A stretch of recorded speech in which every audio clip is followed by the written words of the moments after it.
Wonderful story of love. Tell it to me again. Wonderful story of love. Wake the immortal strain.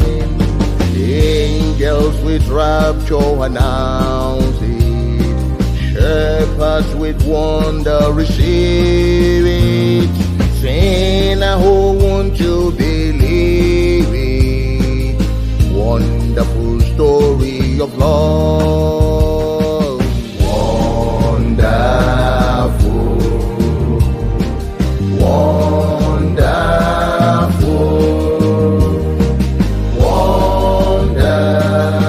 wonderful, wonderful story of love.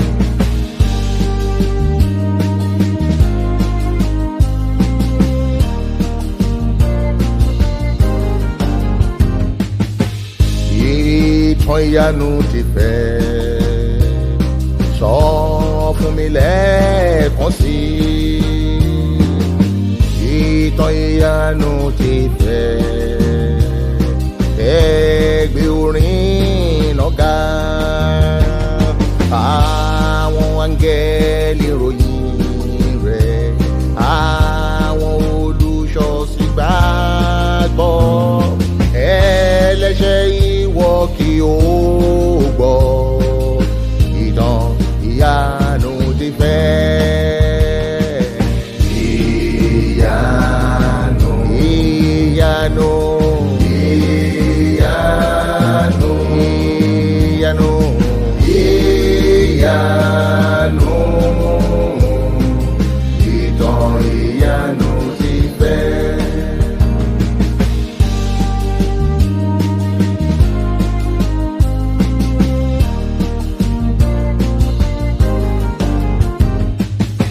Wonderful story of love. Though you are far away, wonderful story of love. Still it does call today, calling from Calvary's mountain, down from the crystal bright fountain.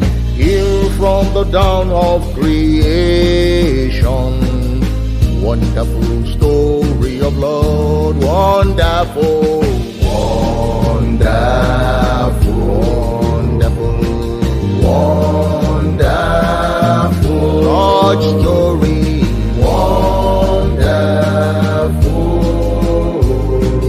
wonderful story of love.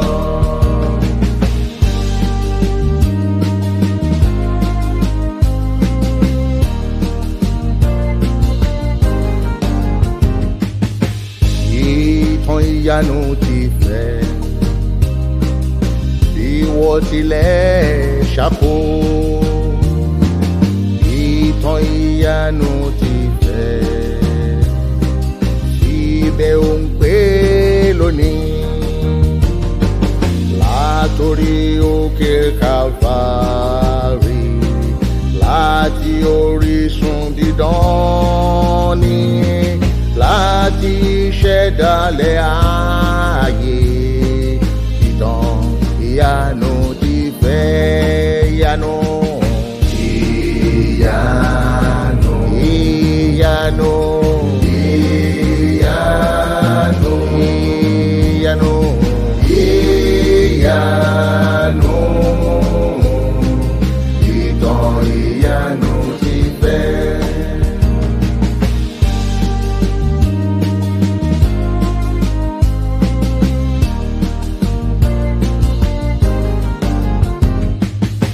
Wonderful story of love. Jesus provides a rest. Wonderful story of love for all the pure and blessed.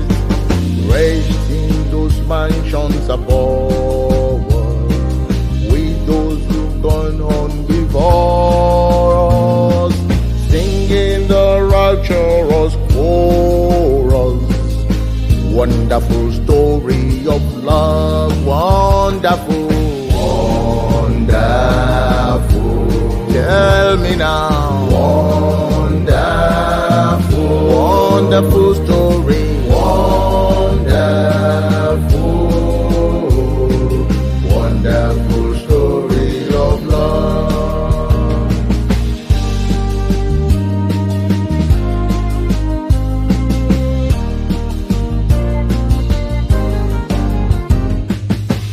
Ìtàn ìyanu ti fẹ́, Jésù ni ìsinmi. Ìtàn ìyanu ti fẹ́ fún àwọn olóòótọ́. Ìsinmi nú ilé ọ̀run ẹ̀ láwọn tó ṣáájú wa lọ. Wọ́n ń kọ orin ayọ̀ ọ̀run. Ìtàn ìyanu ti fẹ́, ìyanu ọ̀hún. Ìyanu sọ fún mi lẹ́ẹ̀kan sí i. Ìyanu, ìyanu, ìyanu.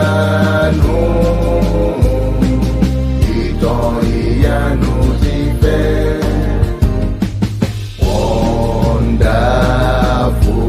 Tell me now, wonderful, wonderful story, wonderful, wonderful story of love. Ìyanu sọ fún mi lẹ́ẹ̀kan sí i. Ìyanu, ìyanu, ìyanu.